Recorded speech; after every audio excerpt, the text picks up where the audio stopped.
Today we are going to talk about 1.5e and we are talking more on angles. What we need to, today we're going to talk about how to label an angle, okay? So if we had an angle like so, and this is A, B, and C. The key part to labeling angles is to know that if you just had an angle like this, you could name it as angle A, B, C, being very important to know to keep the B in the middle, or angle C, B, A, because then the B is in the middle, because CBA starts with CBA, and we can do angle ABC. Or we can just, since there's just a B, one B at the tip, we can call this angle B.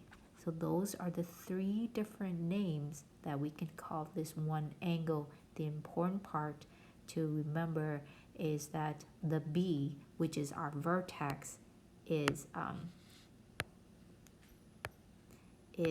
in the middle when we label these angles. Next, what if we had some angles, like say, let me draw a picture here, and talking about labeling angles. We had a box like this, but it had some angles in it. And then these boxes also had some markers, like so.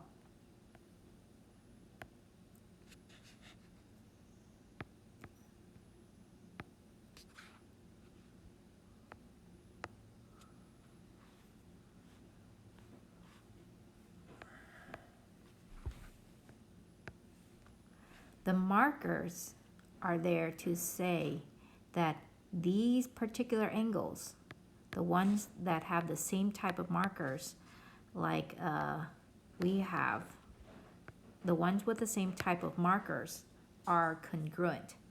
So if I highlight them, these two are congruent, right?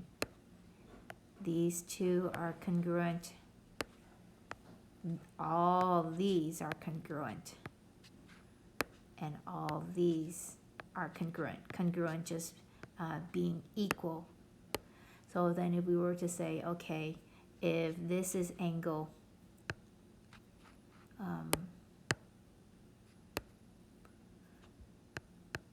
A, B, C, D, E. If we wanted to say we wanted angle ABC, ABC, which angle is congruent or equal to angle ABC? Well, if I try to highlight ABC, let's say in red, okay, ABC is this angle here, this angle right here.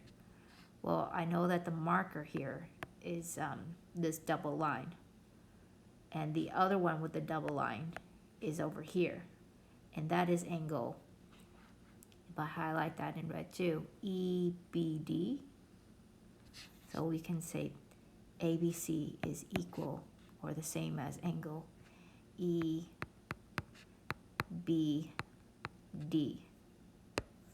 Okay. Next, let's talk about measuring our angles again. What if our angles is not exactly on the line?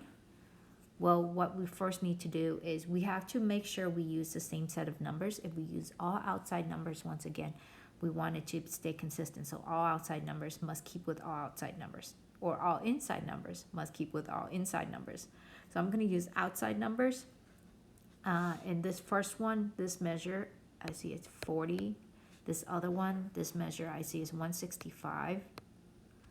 So then to find the measure of the angle, remember I take the big number and I subtract away the smaller number.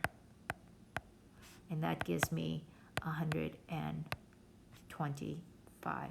So that's how I find the measure of that angle. Lastly, what if I have a straight line? What if I have a straight line and I want to, it doesn't look straight, but imagine this bottom line is straight. Maybe there's a thing I can draw that will help me draw a straight line.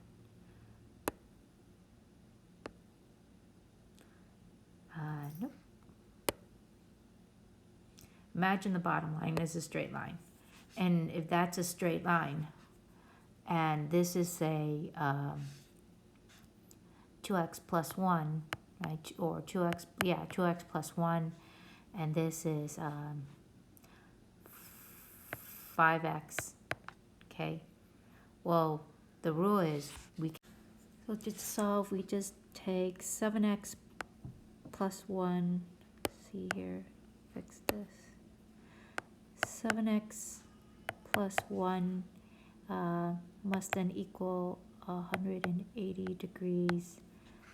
Subtract 1, 7x must equal 179 degrees. Divide both sides by 7. X is 179. Divide by 7, we get 25.6 degrees. Let's go back up here. Forgot to put my degree sign here.